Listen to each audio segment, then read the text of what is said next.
বৈষম্য বিরোধী ছাত্র আন্দোলনের খুব গুরুত্বপূর্ণ একজন সমন্বয়ক তালাত মাহমুদ রাফি, তাকে নিয়ে একটা সংবাদ প্রকাশিত হয়েছে তার অবৈধ তদবির বাণিজ্য নিয়ে। ডেইলি বাংলাদেশ পোর্টালটার নাম, হেডলাইনটা এরকম, সমন্বয়কদের তদবির বাণিজ্য এক রাফির হিসাবে 32 কোটি টাকা। চট্টগ্রামে রাফি কি কি করেছেন ওই সময়টাতে, মুভমেন্টের সময়টাতে, তার সাহসিকতার বর্ণনা দিয়ে শুরু, কিন্তু পরবর্তীতে অনেকগুলো ঘটনা সামনে নিয়ে আসা হয়েছে। অল্প সময়ের মধ্যে সেই সংবাদটা সেই পোর্টালটা তুলে নেয় এবং সেখানে দুঃখ প্রকাশ করেন, এবং তারা যেটা বলার চেষ্টা করেছেন যে প্রতিবেদকের হাতে থাকা তথ্য দিয়ে তারা এটা করে ফেলেছেন, খুব বেশি ভেরিফাই করেন নাই, তারা সেই প্রতিবেদকের বিরুদ্ধে ব্যবস্থা নেবেন। এর মধ্যে অনেক প্রশ্ন আছে যে প্রতিবেদকের এইরকম একটা অভিযোগ যাচাই বাছাই ছাড়া তারা তুলে দিয়েছেন এবং ব্যবস্থা নিচ্ছেন প্রতিবেদকের বিরুদ্ধে। যাই হোক, অনেক অনেক গুরুতর কতগুলো প্রশ্ন তৈরি করেছে এই খবরটা। খুব গুরুতর কিছু প্রশ্নই মূলত করতে চাই এবং আপনাদের অপিনিয়নও শুনতে চাই। আপনারা মন্তব্যে সেটা লিখে জানাবেন, না চাইলেও জানান, এবং আমি চাইবো যে আপনারা আপনাদের মন্তব্য জানাবেন। আগে এই রিপোর্টটা তুলে নেওয়া হয়েছে, কিন্তু রিপোর্টটাতে কি ছিল সেটা নিয়ে কথা বলছি। যেহেতু তুলে নেওয়া হয়েছে তাদের জায়গা থেকে, তারা অফিসিয়ালি এটাকে অস্বীকার করছেন, কিন্তু রিপোর্টটা খুব বিস্তারিত ধরনের, মানে শুধুমাত্র কিছু ঘটনা বা তদবির করছেন, এটা করছেন সেরকম না। উনি কোথায় গেছেন, কার সাথে গেছেন, কোথায় থেকেছেন, এরকম নানান তথ্য, বিভিন্ন রকম তদবির। যেমন একটা বড় তদবিরের কথা আছে এরকম যে কর ফাঁকি দিয়ে আনা বা কর দিতে না পারা এরকম একটা বিরাট পণ্য চালান কাস্টমস যাতে ছেড়ে দেয়, সেরকম তদবির উনি করার চেষ্টা করেছেন, এই ধরনের অভিযোগ আছে। কারো ট্রান্সফার, মানে বৈষম্য বিরোধী ছাত্র আন্দোলনের সময় অভিযুক্ত কেউ এবং আওয়ামী লীগের অত্যন্ত ঘনিষ্ঠ কাউকে চাকরি থেকে অপসারণ করা হয়েছে, তার চাকরি ফিরিয়ে আনার চেষ্টা, কাউকে ট্রান্সফার করা, এরকম নানান ঘটনা এখানে উল্লেখ আছে, একদম খুব স্পেসিফিকলি দেয়া বিষয়। তার অ্যাকাউন্ট নাম্বার, তার অ্যাকাউন্টে কোথায় টাকা আছে, সব তথ্য আছে এখানে। এরকম তার ব্যক্তিগত বিকাশ অ্যাকাউন্টের কথা বলা হচ্ছে, ওখানে 61,320 টাকা আছে, এবং তার মায়ের নামে, মায়ের অ্যাকাউন্টের কথা বলছে, সেখানেও একটা বিকাশ অ্যাকাউন্ট আছে, সেখানেও 31,90,000 টাকা আছে, এরকম তথ্য আছে। এরপর যেটা আসলে মানে সবচেয়ে বড় তথ্য, যে বিরাট যে অঙ্কের কথা বলা হচ্ছে, একটু পড়ি। টাকা বিদেশি অর্থে কনভার্ট করার একটি বাইন্যান্স অ্যাকাউন্ট রয়েছে রাফির, তার এনআইডি দিয়ে ওই অ্যাকাউন্ট খোলা হয়। অ্যাকাউন্টের ইউজার আইডি ডোনার1, মানে ইউজার আইডির কথাও এখানে জানা যাচ্ছে। এই অ্যাকাউন্টের 22 অক্টোবর পর্যন্ত সর্বশেষ ব্যালেন্স $26,84,900, প্রতি ডলার 119 টাকা 45 পয়সার বাজার দাম অনুযায়ী বাংলাদেশি মুদ্রায় যায় 32,07,12,619 টাকা। এখানে বলা হচ্ছে চিরনের বিখ্যাত বাণিজ্যের কেন্দ্র রিয়াজউদ্দিন বাজার, সেখানেও ব্যবসায়ীরা, মানে যেখানে যার যে ধরনের প্রয়োজন, তাদের মধ্যে যে কোনো ধরনের সেটেলমেন্টের জন্য রাফিকে ডাকা হয়, এরকম কথাবার্তা আছে। তার বড় বড় ধনী বন্ধু আছে, তিনি কক্সবাজারে গেছেন, সেখানেও নানান রকম সেটেলমেন্টে কাজ করেছেন। মানে মোদ্দা কথাটা হচ্ছে, যেখানেই যেমন সংকট হোক না কেন, সেখানে জনাব রাফি গিয়ে হাজির হচ্ছেন, এবং ছাত্র সমাজের বহু সংকটে গিয়ে হাজির হন, কিন্তু জনাব রাফি টাকার লেনদেন করে সেই সমস্যাগুলো সমাধান করেন, তদবির করেন। এই হচ্ছে মূল বিষয়। যথেষ্ট পরিমাণ তথ্য দিয়ে বিশ্বাসযোগ্য মনে হবে এভাবেই রিপোর্টটা করা হয়েছে। রিপোর্টটা সত্য মিথ্যা হিসেবে আমরা বুঝতে পারছি, কারণ হলো প্রতিষ্ঠানটা এটা সরিয়ে নিয়েছে। কিন্তু তার আগে একটা জিনিস বলা খুব জরুরি।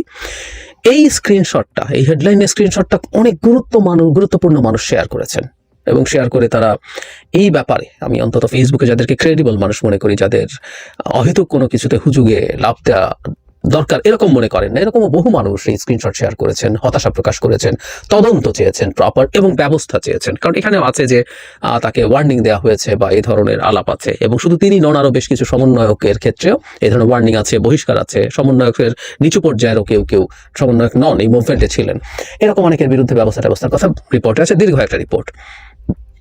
এখন প্রশ্ন হচ্ছে, এই রিপোর্টটা কেন এখন আসলো? তারও আগে আরেকটা কথা বলে রাখা ভালো, এর মধ্যেও গুরুত্বপূর্ণ মানুষজন একটা তথ্য ফেসবুকে দিয়েছেন, সেটা হলো এই যে নিউজ পোর্টালটা, এটা একটা গোয়েন্দা সংস্থার, অত্যন্ত পরিচিত একটা গোয়েন্দা সংস্থার পোর্টাল, তাদের পরিচালিত পোর্টাল।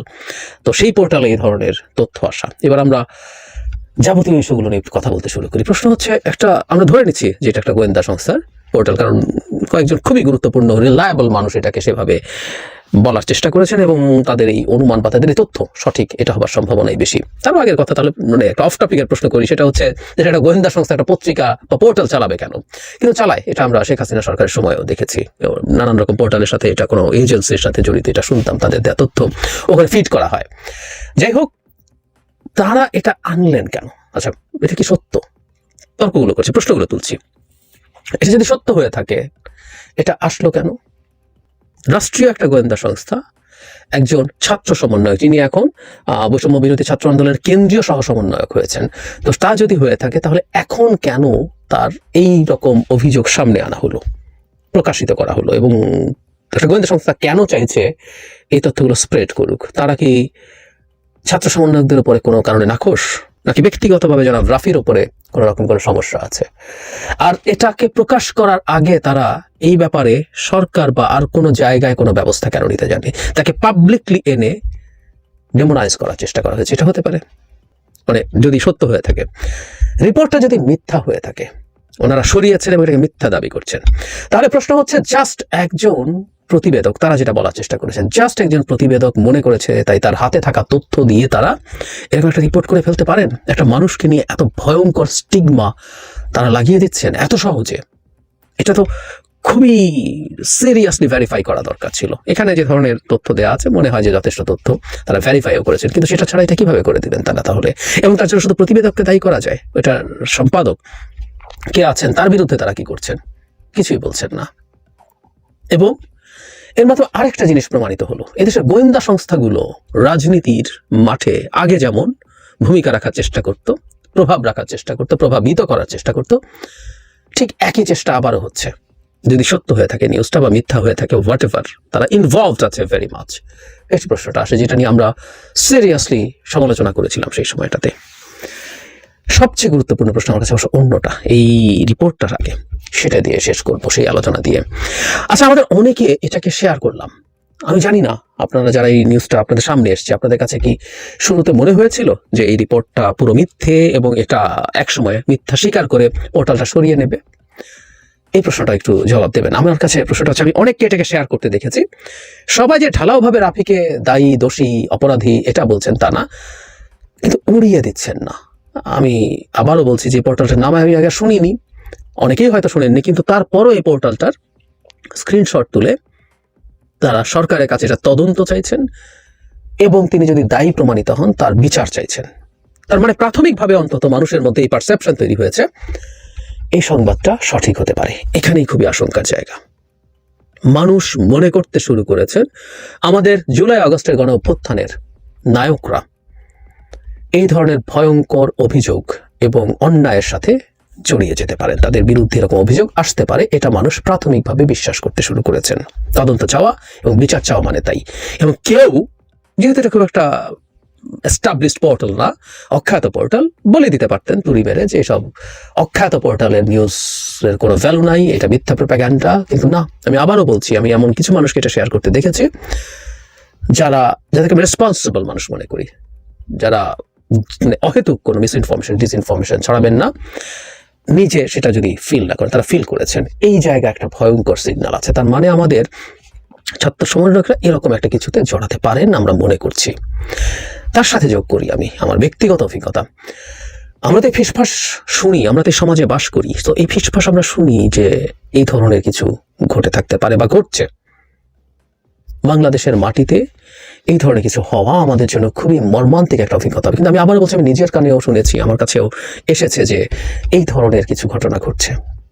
অনেকেরই হয়তো শুনছে, কানে আসছে, অনেকেরই কানে যাচ্ছে, অনেকেই শুনছেন। সুতরাং খুব বেশি সময় হয়তো লাগবে না যদি এই কথাগুলো স্প্রেড করতে শুরু করে। আমি প্রায় একটা কথা বলি, সামনাসামনিও যখন দেখা হয়, আমি এই বৈষম্য বিরোধী ছাত্র আন্দোলন অথবা নাগরিক কমিটি, তাদেরকে একটা কথা প্রায় বলি, তাদেরকে আবারও বলছি, রাজনীতিতে পারসেপশন ম্যাটার করে। বাস্তবতা কি সেটা যেমন গুরুত্ব আছে, মানুষ কি মনে করে সেটারও গুরুত্ব আছে। সুতরাং এই ঘটনায় এটাও একটা গুরুতর প্রশ্ন হিসেবে আমাদের সামনে হাজির হচ্ছে। মানুষ বিশ্বাস করতে শুরু করলো যে আমাদের ছাত্র সমন্বয়করাও এভাবে বিপথে যেতে পারেন। বাংলাদেশে ক্ষমতার মধ্যে থাকা এবং যেভাবে দুর্নীতির রন্ধ্রে রন্ধ্রে ঢুকে গেছে, যে পরিমাণ ফিনান্সিয়াল বেনিফিট পাওয়া যেতে পারে এই ধরনের কাজে ইনভলভ হয়ে, অর্থনীতির ভাষায় যেগুলোকে আমরা রেন্ট সিকিং বলি, রেন্ট সিকিং করে মানুষ অন্তত হয়তো বিশ্বাস করতে শুরু করছে সেই জায়গায় নিজেদেরকে আর গিয়ে ঠিক ধরে রাখতে পেরে উঠছেন না ছাত্র সমন্বয়কদের বা ছাত্রদের কেউ কেউ, সবাইকে নিশ্চয়ই ঢালাওভাবে মানুষের মনে করে না, কিন্তু কেউ কেউ করছেন, এটা মনে করতে পারে, মনে করছেন। আর আমাদের ইতিহাস তো ভালো না, মানুষকে খুব ব্লেম দেওয়া যাবে নট নেসেসারিলি।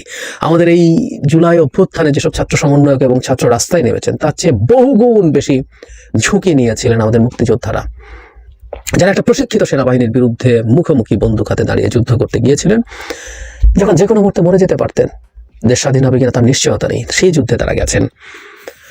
কিন্তু দেশ স্বাধীন হওয়ার পর সেই মুক্তিযোদ্ধাদেরও বিভিন্ন অনিয়ম দখলদারিত্বে জড়ানোর অভিযোগ বাংলাদেশের মাটিতেই আছে।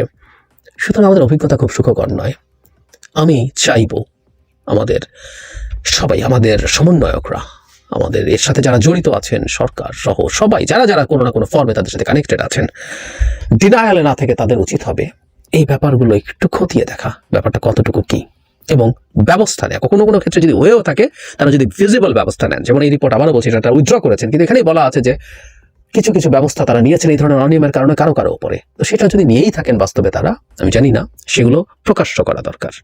সেটা বরং তাদের ক্রেডিবিলিটি বাড়াবে। তারা লুকানোর চাইতে ওটা ফার বেটার অপশন। আর শুরুতে যেটা বলেছি, আপনাদের আমি অনেকগুলো প্রশ্ন করেছি, সেই প্রশ্নগুলো সম্পর্কে আপনাদের মতামত আমি নিশ্চয়ই, আমি সব মতামত পড়ি, আপনাদের সব মন্তব্য পড়ি, আমি সেটা আপনাদের কাছ থেকে এক্সপেক্ট করছি।